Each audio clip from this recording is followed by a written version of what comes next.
Hello friend, आपका स्वागत है सालू कृष्णा वर्ल्ड में।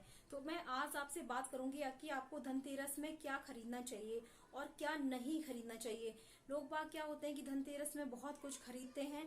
कुछ जो खरीदते हैं, जो नहीं खरीदना चाहिए वो भी लोग खरीद लेते हैं। जो खरीदना चाहिए वो तो खरीदते ही हैं। कि किसी किसी को नहीं पता होता है कि हमें धनतेरस में क्या खरीदना चाहिए जिससे माँ लक्ष्मी प्रसन्न होती हैं। धनतेरस को आप सोने और चांदी का सिक्का खरीदें।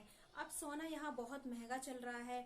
कुछ लोग सोना नहीं खरीद सकते हैं तो वो चांदी का सिक्का खरीद सकते हैं। प्लेन चांदी का सिक्का भी खरीद सकते हैं। और जो लोग चांदी का सिक्का नहीं खरीद सकते हैं तो सबसे बेस्ट है आप पीतल का कोई भी बर्तन या तांबे का कोई भी बर्तन खरीद सकते हैं, या पीतल का कलश या फिर लोटा एक छोटा सा खरीद सकते हैं, और तांबे का भी लोटा खरीद सकते हैं। स्टील का भी खरीद सकते हैं, स्टील का बर्तन, स्टील की कटोरी भी खरीद सकते हैं।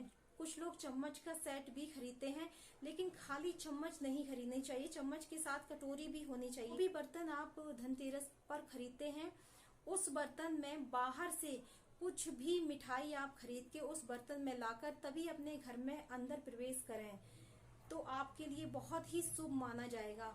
और सबसे शुभ बर्तन होता है तांबे का कलश या फिर पीतल का कलश। तो अगर आप भगवान के बर्तन खरीदना चाहें तो वो खरीद सकते हैं, नहीं तो एक तांबे का लोटा सूर्य भगवान पर जल चढ़ाने के लिए सबसे बेस्ट होता है। के अलावा धनतेरस पर कोड़ी भी खरीदनी चाहिए। कोड़ी क्या होती है, जो माँ लक्ष्मी को बहुत ज्यादा प्रिय होती है कोड़ी, और भगवान पर चढ़ाई जाती है। कोड़ी खरीदिए।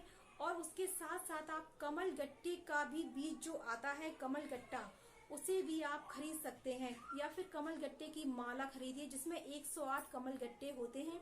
या अगर आप माला नहीं खरीदना चाह रहे हैं तो कम से कम 7 कमल गट्टा खरीदिए, क्योंकि कमल देवी माँ को बहुत ही ज्यादा पसंद होते हैं।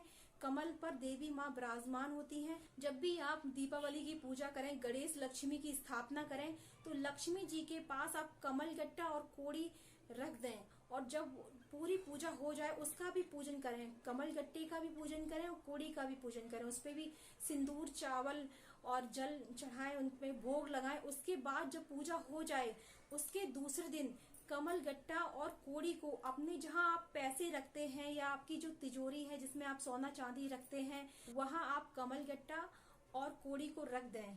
थोड़े से उसमें चावल और रोली डाल के किसी लाल कपड़े में बांध के जहां आप पैसे रखते हैं, जहां आपकी तिजोरी है, वहां पे रख दें। जब अगली दिवाली आए तो उसे बदल दें। कमल गट्टे और कोड़ी को 1 साल तक ऐसे ही अपनी तिजोरी में रखे रहें। इससे माता लक्ष्मी बहुत ही ज्यादा प्रसन्न होंगी और आपके घर में हमेशा ही रहेंगी। बस कुछ चीजों का आपको ध्यान रखना है। ये छोटी छोटी जो चीजें होती हैं, अगर आप इनका ध्यान रखेंगे आपकी दिवाली बहुत ही अच्छी जाएगी। और साथ में जब आपकी अगली दिवाली आएगी तब तक आपको धन की कोई कमी नहीं होगी। धनतेरस को आप धनिया भी लाएं। धनिया कैसी होनी चाहिए? धनिया हमेशा खड़ी होनी चाहिए। खड़ी धनिया आप बाजार से लेके आए। जब आप पूजा करें दीपावली की, माता लक्ष्मी के सामने उस धनिया को एक कटोरी में रखें। और जब आपकी पूजा हो जाए उसके अगले दिन वो धनिया आपके यहाँ जो गमला होगा या फिर क्यारी बनी होगी जिसमें पेड़ पौधे लगे होते हैं, उसी में डाल दें।